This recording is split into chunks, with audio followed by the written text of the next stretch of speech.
Morning students, how are you? Welcome to my YouTube channel account boss. Account boss में आपका स्वागत है बच्चे। जैसे कि आपको पता है, मैं आपको चैप्टर पढ़ा रहा हूँ इशू ऑफ शेयर्स, जिसका लेक्चर नंबर 20 हम आपके साथ आज डिस्कस करने वाले हैं। और आज का टॉपिक होगा री इशू। अभी तक मैं आपको लेक्चर नंबर 18 से मैं फॉरफीचर शुरू किया था, 19 में भी फॉरफीचर बताया था, लेकिन सारे नॉर्मल सब्सिशन के ही थे। अभी हम नॉर्मल सब्सिशन का ही केस चलेंगे, फिर ओवर सब्सिशन की केस पे आएंगे। ठीक है बच्चों? अगर आपने मेरे YouTube चैनल अकाउंट बॉस को सब्सक्राइब नहीं किया है तो जल्दी से जाके YouTube चैनल अकाउंट बॉस को सब्सक्राइब कीजिए और फिर सारे लेक्चर का मजा लीजिए। और प्लीज मेरे को कमेंट में बताइए कि आपको समझ में आया कि नहीं ये चैप्टर। अगर समझ में आया तो हर एक बच्चे प्लीज कमेंट करें। ठीक है बच्चे, आइए। तो मेरे भाई, आप लोग कैसे हैं प्यारे प्यारे बच्चे? री इशू के कंसेप्ट पे आते हैं। थोड़ा सा री इशू के पहले आते हैं। हर कंपनी को पूंजी की जरूरत होती है। मान लेते हैं कंपनी है जिसका नाम है XYZ लिमिटेड। जैसे कि आपको पता है, हर कंपनी को पूंजी की जरूरत होती है। तो XYZ लिमिटेड अपने कैपिटल के लिए मार्केट में शेयर इशू करती है। अपने कैपिटल के लिए मार्केट में शेयर इशू करती है। इशू करने के बाद इशू करने के बाद उसमें से कोई शेयर होल्डर डिफॉल्टर निकल जाता है। डिफॉल्टर निकलने के बाद, मतलब जितने शेयर मार्केट में इशू किए हैं ढेर सारे लोगों को, जनरल पब्लिक को, उन जनरल पब्लिक में, आम जनता में कोई एक दो जनता डिफॉल्टर हो जाती है, किसी इंस्टॉलमेंट के पैसे नहीं देती है, तो उनकी शेयर को जब्त कर लिया जाए, फॉरफिट कर लिया जाए। और जो जो शेयर जब्त किया जाता है उसको अपने पास कंपनी रखता नहीं है, रख के फायदा भी नहीं है। उसको दोबारा से किसी दूसरे व्यक्ति को री इशू कर देता है। मैंने क्या बताया? जब मार्केट में कंपनी आती है तो उसको पूंजी की जरूरत करने के लिए आम जनता को, जनरल पब्लिक को अपने शेयर बेचनी शुरू करती है। उसी आम जनता में कोई होता है डिफॉल्टर, जो किसी इंस्टॉलमेंट का, कोई किस्त का पैसा नहीं देता है। वैसे स्थिति में उसके शेयर को छीन लेती है। छीन के कंपनी अपने पास रखती नहीं है, अपने पास रख के भी उसे कोई फायदा नहीं है, उसे दूसरे को री इशू कर देती है, किसी दूसरे व्यक्ति को री इशू कर देती है। हमें इस चैप्टर में क्लास 12th में जर्नल एंट्री इन तीनों ही कंडीशन के पढ़ने हैं। तो बोल सकते हो ये री इशू फाइनल टॉपिक है। भले ही कंडीशंस अलग होंगे, लेकिन टॉपिक है लास्ट है री इशू। इशू हम लोग पढ़ लिए, फॉरफिट भी पढ़ लिए, फॉर फीचर, और फिर री इशू, ये टॉपिक लास्ट। कंडीशंस अभी बचे हुए हैं। ठीक है बच्चा? तो हम आपको री इशू आज स्टार्ट करने वाले हैं, तो आइए री इशू को हम स्टार्ट करते हैं।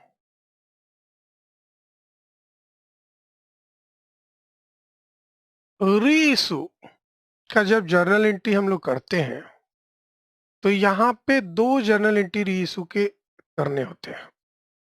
री इशू के दो जर्नल एंट्री हमें पास करने होते हैं, याद रखिए। ठीक है? और तीन केसेस होते हैं। केस 1,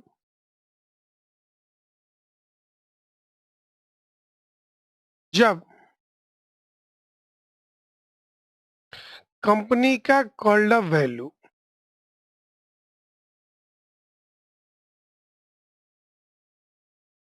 री इशू प्राइस के बराबर होता है।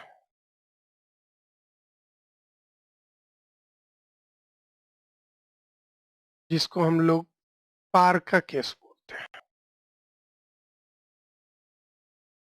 केस 2,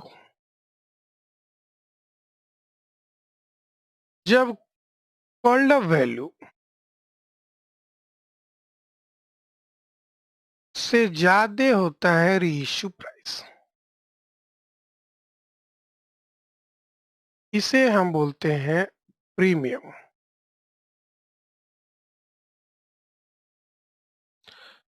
केस 3,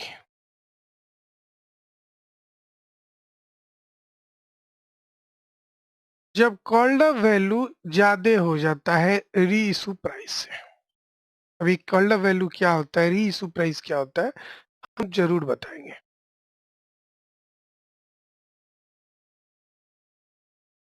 ये लॉस का केस होता है, डिस्काउंट नहीं बोलते बेटा, लॉस बोलते हैं। ठीक है, कंपनी तो शेयर डिस्काउंट पे इशू ही नहीं करती, लेकिन री इशू लॉस पे कर लेती है। तीनों कंडीशन हम लोग वन बाय वन करेंगे। ठीक है, नोट कर लेना, नोट थोड़ा सा ये रिवाइज कर ले। इशू करते समय हम लोग जो शेयर कैपिटल था उसको क्रेडिट करते थे, इससे फेस वैल्यू से। फॉरफिट करते समय हम शेयर कैपिटल को डेबिट करते थे, किससे, कॉल्ड वैल्यू से।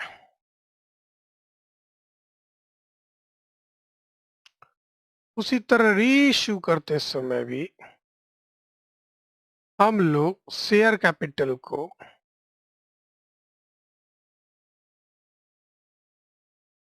क्रेडिट करेंगे, और किससे क्रेडिट करेंगे, तो यहाँ पे भी कॉल्ड अप से करेंगे। ठीक है, ये तीन कंडीशन याद रखिए, नोट टू लर्न। कोई दिक्कत नहीं है, आगे बढ़ते हैं। इसके पहले कि थोड़ा बात करें, क्योंकि दो जनरल एंट्री होती है, एक जनरल एंट्री की बात कर दी है, दूसरी जनरल एंट्री की बात थोड़ा सा करते हैं। क्या होता है, उससे पहले दो केसेस मैं आपको बताना चाहूंगा। बच्चे, दो तरह का प्रॉफिट होता है, एक होता है रेवेन्यू प्रॉफिट और दूसरे बच्चे होते हैं capital profit.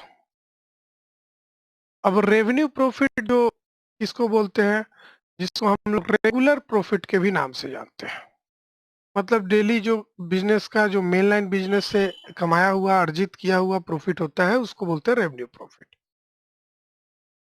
Main operation of business से जो कमाया जाता है। कपड़ा बेचना काम है, तो कपड़े बेच के जो पैसे कमाए जाते हैं उसको मेन ऑपरेशन ऑफ बिजनेस के प्रॉफिट बोलते हैं। और इससे जो रिजर्व बनता है उसको बोलते हैं रेवेन्यू रिजर्व। रेवेन्यू प्रॉफिट से हम लोग रेवेन्यू रिजर्व का क्रिएशन करते हैं। और कैपिटल प्रॉफिट जो होता है ना, ओकेजनल प्रॉफिट होता है, ओकेजनली कभी कभी ये कमा लेता है कम, है ना। फॉर एग्जाम्पल,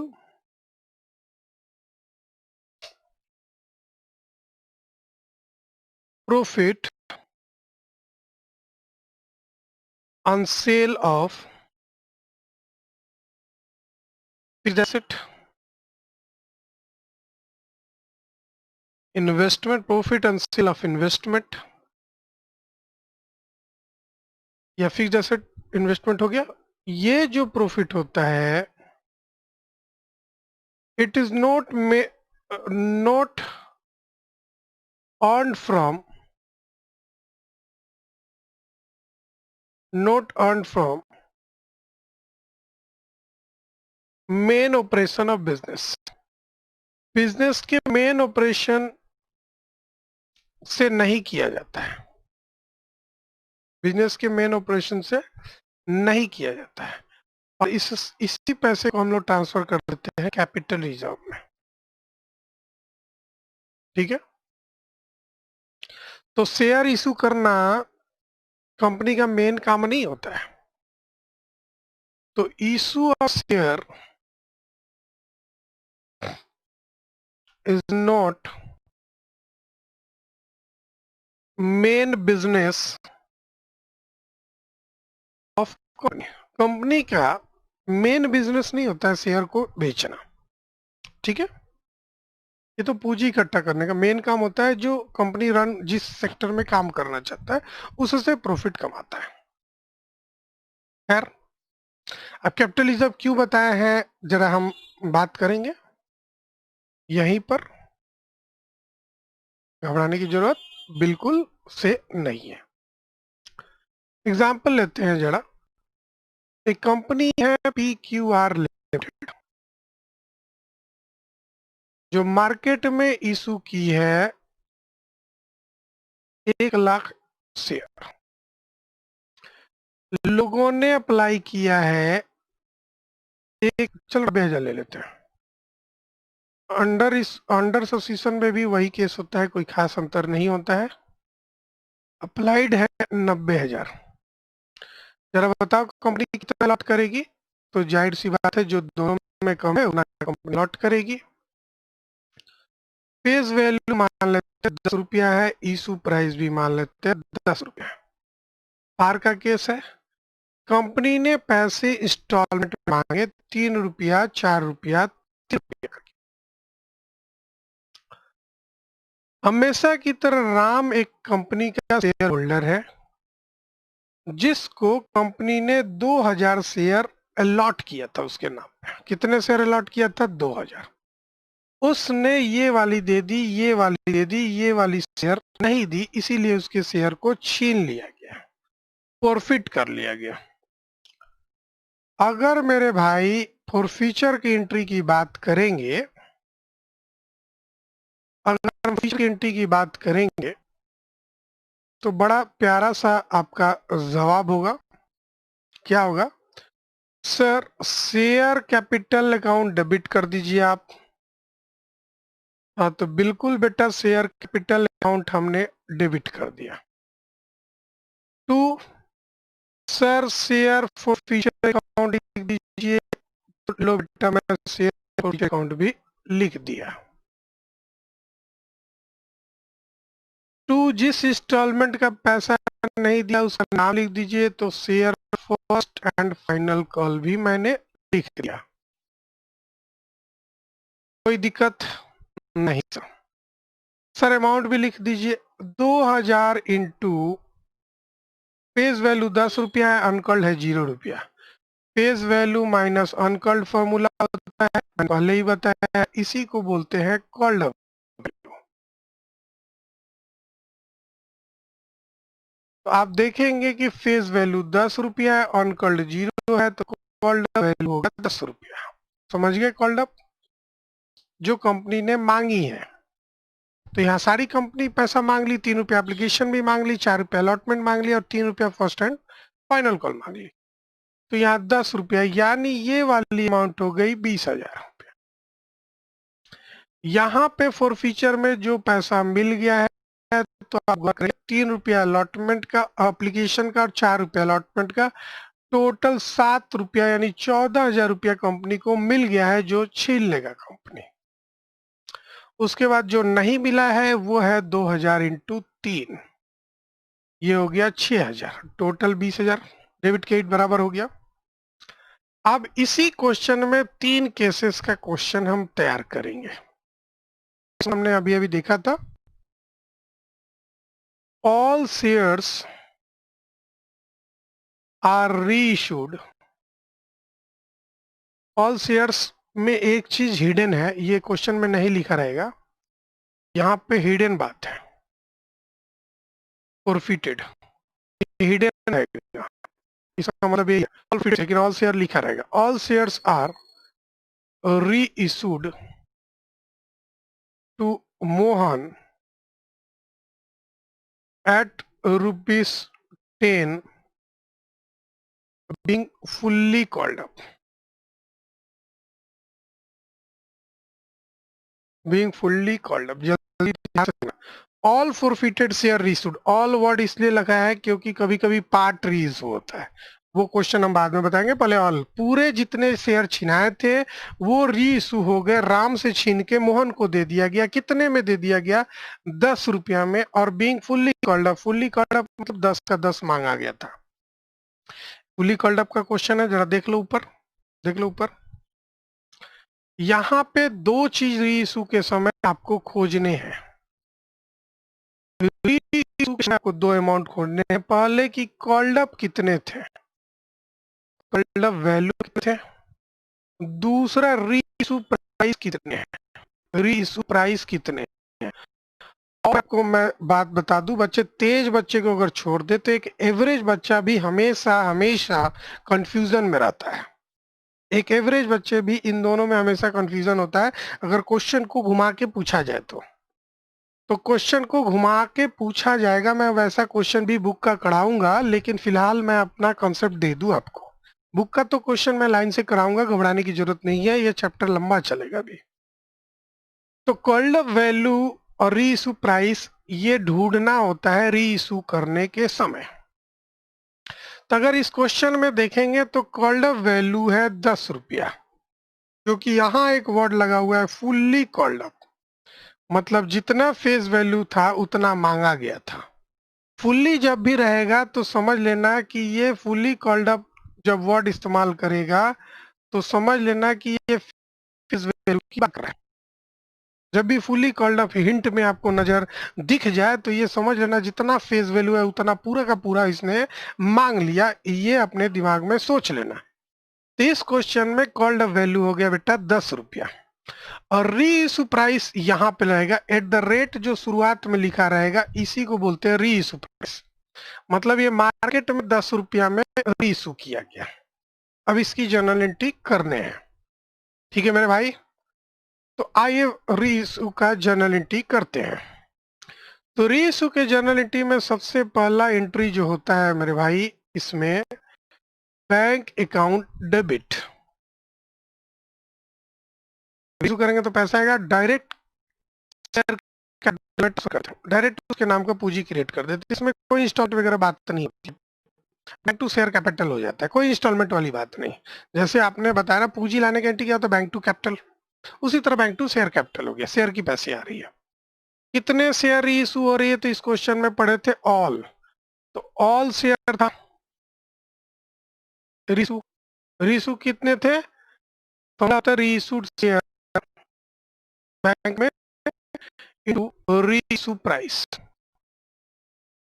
फॉर्मूला क्या है, रीइशूड शेयर जो कि ऑल था, reissued share into reissue price. किसकी फॉर्मूला होता है बेटा, बैंक की फॉर्मूला होती है, एकदम फॉर्मूला वाइज। तो यहाँ कितने शेयर रीइशू हो रही, ऑल, ऑल कितने हैं, तो भाई 2000 की 2000 इशू हो जा रही है, और कितने में हो रही है, तो रीइशू प्राइस हमने देखा 10 रुपया, तो यहाँ लिख दिया बेटा 20,000 रुपया। और शेयर कैपिटल हमेशा क्रेडिट होगा यहाँ पे कॉल्ड अप वैल्यू से, हमेशा याद रखिएगा।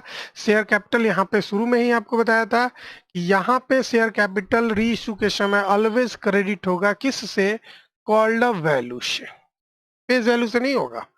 फेस वैल्यू इशू के समय, फॉरफीचर के समय कॉल्ड अप वैल्यू, री इशू के समय भी कॉल्ड अप वैल्यू। तो कॉल्ड अप वैल्यू यहाँ पे 10 रुपया था, यानी 2000 इंटू ये भी 10 रुपया होगा, ये भी 20,000। अब इसमें हमने आपको बताया था कि इसमें दो जर्नल एंट्री होते हैं। तो एक तो journal entry bank to share capital हो गया, दूसरे कैपिटल रिजर्व में ट्रांसफर करने के लिए, जो अभी अभी हमने आपको ओकेजनल प्रॉफिट यानी कैपिटल प्रॉफिट की बात की थी, कैपिटल रिजर्व की बात की थी। तो यहाँ पे हम जो फॉरफीचर की पैसे हैं उसको कैपिटल रिजर्व में ट्रांसफर कर देंगे, ये हम नहीं रूल करता है। तो जब कैपिटल रिजर्व में ट्रांसफर करेंगे, जो बैलेंस बचता है उसका एंट्री हो जाता है शेयर फॉरफीचर अकाउंट, क्योंकि यहाँ पे फॉरफीचर अकाउंट हमें क्लोज करना होता है, क्योंकि री इशू कर दिए तो शेयर फॉरफीचर अकाउंट को क्लोज कर देंगे, क्लोज करेंगे तो डेबिट करेंगे, क्योंकि फॉरफिट करते समय इसको क्रेडिट किए थे। टू टू कैपिटल रिजर्व, चूंकि ये कैपिटल प्रॉफिट है इसलिए सिर्फ फॉरफीचर जो यहाँ पे किया है, जरा देख लो फॉरफीचर की एंट्री, मैं दूसरे कलर से राउंड करके बता दे रहा हूँ, ये ग्रीन कलर से मैं राउंड कर रहा हूँ, जरा देखिएगा। ये जो फॉरफीचर हमने किया है, क्रेडिट किया है 14,000 से, आप देख रहे होंगे। अब ये कैपिटल प्रॉफिट है, मैंने पहले ही बताया था ये कंपनी के लिए गेन है, और ये गेन कैपिटल प्रॉफिट है, तो इसको कैपिटल रिजर्व में ट्रांसफर कर देगा और उस खाता को बंद कर देगा। तो यहाँ पे शेयर फॉरफीचर अकाउंट कितना हमने देखा था, 14,000, तो कैपिटल रिजर्व में कितना चला जाएगा, 14,000। मतलब रीइशू के समय दो जर्नल एंट्री करने होते हैं, एक तो फॉरफीचर वाले एंट्री का फॉरफीचर अकाउंट को क्लोज करने होते हैं, क्योंकि फॉरफीचर एक कैपिटल गेन है और कैपिटल गेन को ऐसे ही नहीं छोड़ना है, कैपिटल रिजर्व में ट्रांसफर कर देना है और उस अकाउंट को क्लोज कर देना है, ये रूल है। मतलब नोट में यहाँ पे लिख लीजिएगा, on issue on reissue, balance remain in share forfeiture, जो यहाँ पर बैलेंस नहीं था, यहाँ पूरा पूरा remain in share forfeiture account will be transfer to, यहाँ ट्रांसफर हुआ capitalism, will be transfer to capitalism, याद रखिएगा। अब शेयर फॉर फीचर अकाउंट जो डेबिट हुआ है 14,000, उसकी फॉर्मूला देख लीजिए। शेयर फॉर फीचर में कितने अमाउंट जाएंगे कैपिटलिज्म वाली, तो शेयर फॉर फीचर में जाएगा share for feature amount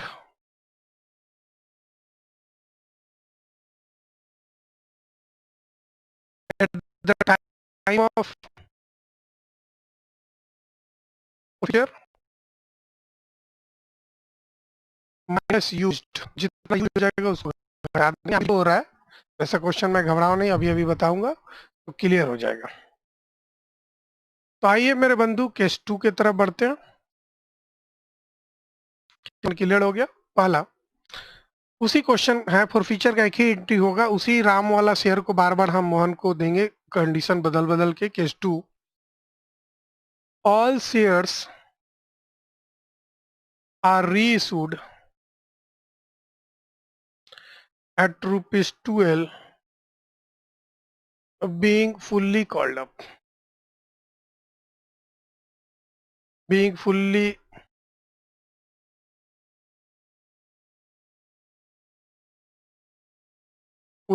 called up। तो जैसे कि मैं आपको बताया कि रीइश्यू करते समय आपको दो चीज ढूंढने होते हैं। सबसे पहला पॉइंट है कि रीइश्यू प्राइस ढूंढने होते हैं, और दूसरा कॉल्ड अप वैल्यू ढूंढने होते हैं। सीवी मतलब कॉल्ड अप वैल्यू, बार बार लिखने की जरूरत नहीं है, ऊपर लिख दिया हूं मैं, जरा देख लीजिएगा। ऊपर अगर क्वेश्चन को देखेंगे तो मैं वहां पे लिखा हूं री इश्यू प्राइस और कॉल्ड अप वैल्यू। तो इस क्वेश्चन में हम लोग देख रहे हैं कि री इश्यू प्राइस है 12 रुपया, और कॉल्ड अप वैल्यू में फुल्ली कॉल्ड अप है, यानी fully called up face value को रिप्रेजेंट करता है, और क्वेश्चन में फेस वैल्यू 10 था। अब क्वेश्चन कौन है भाई, तो वही क्वेश्चन है ये पूरा PQR लिमिटेड वाला, यही जो जब्त हुआ है उसी को दोबारा से री इश्यू हो रहा है, फिर से री इश्यू कर रहे हैं मोहन को। टू मोहन लिख दो, मोहन को हम लोग कर रहे हैं, लेकिन कंडीशन 2 है, दूसरे केसेस के अनुसार क्या एंट्री होगी। हर रीइश्यू में मैंने आपको बताया कि दो जनरल एंट्री होती है, एक तो bank account DR, to share capital account. और बैंक में हमने फॉर्मूला बताया कि reissue price into reissued share. तो अगर रीइश्यूड शेयर की बात करें तो यहाँ पे ऑल शेयर है, मतलब 2000 का 2000 इश्यू हो रही है, और रीइश्यू प्राइस यहाँ पे 12 है, तो ये 24,000 रुपया हो गया।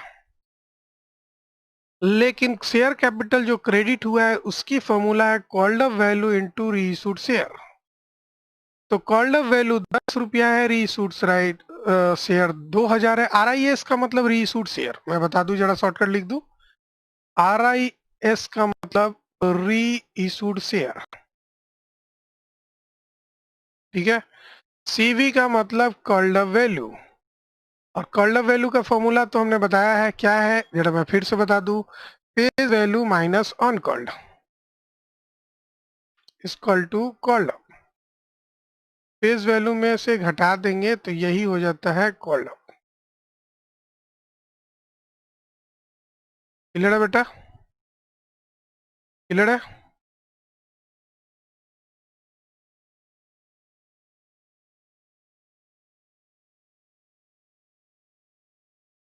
ठीक है, क्लियर हो गया, क्लियर, ठीक है। और ये हो गया 20,000। तो आप बताओ डेबिट क्रेडिट बराबर हो रहा है, नहीं सर। तो 2 रुपया जो 2000 इंटू 2 रुपया एक्स्ट्रा हो रहा है प्रीमियम का, उसको हम ट्रांसफर कर देंगे सिक्योरिटीज प्रीमियम जॉब में।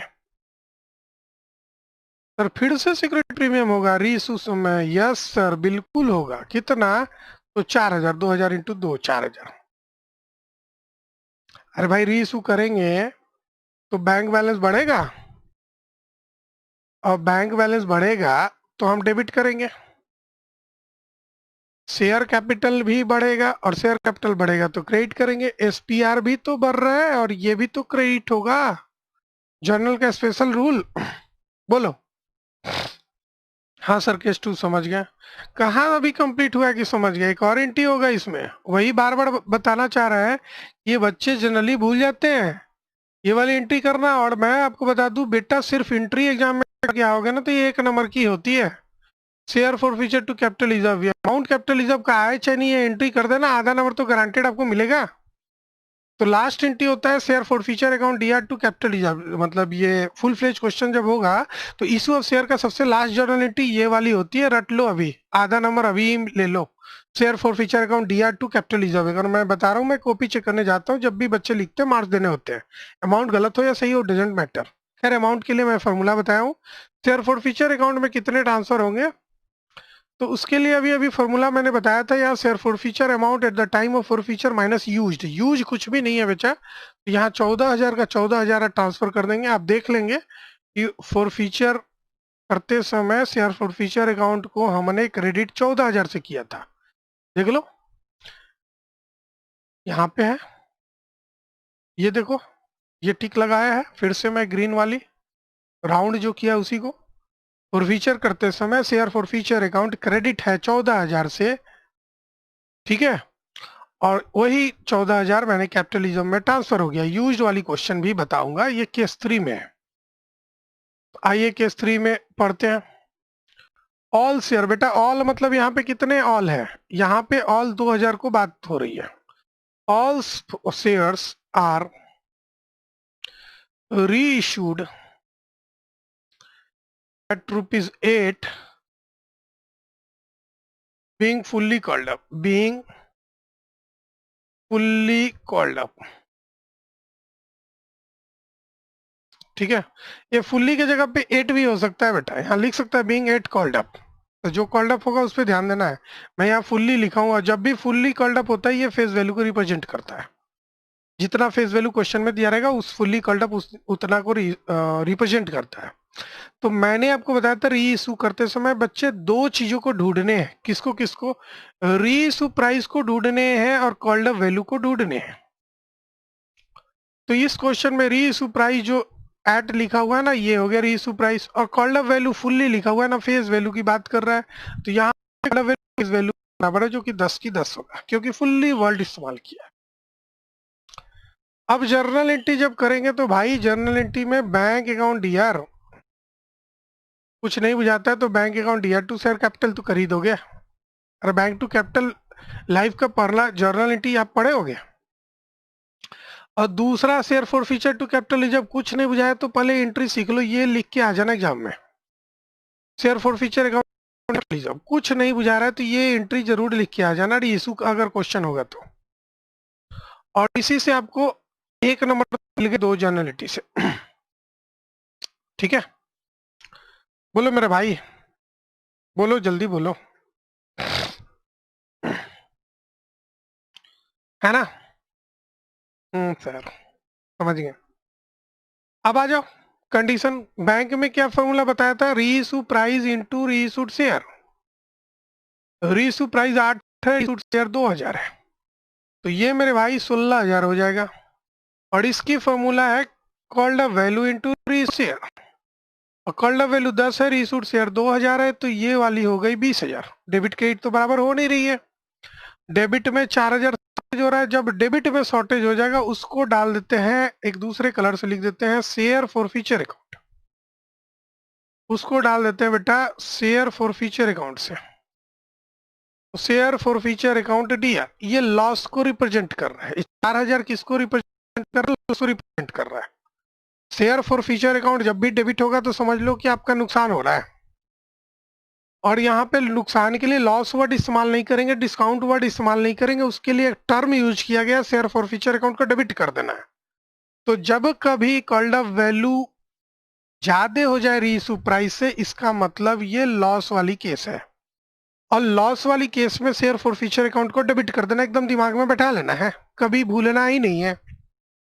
जो भी बैलेंसिंग डेबिट में हुआ है उसको शेयर फॉरफीचर अकाउंट में डाल देंगे री इशू करते समय। इसी को बोलते हैं लॉस। आप बोलचाल की भाषा में समझ सकते हो, ये डिस्काउंट है। 10 रुपए की चीज मार्केट में 8 रुपए में बिक रही है, 2 रुपए की डिस्काउंट हो गई, उस डिस्काउंट को डिस्काउंट में ना डाल के शेयर फॉरफीचर अकाउंट में डालते हैं, यही रूल है।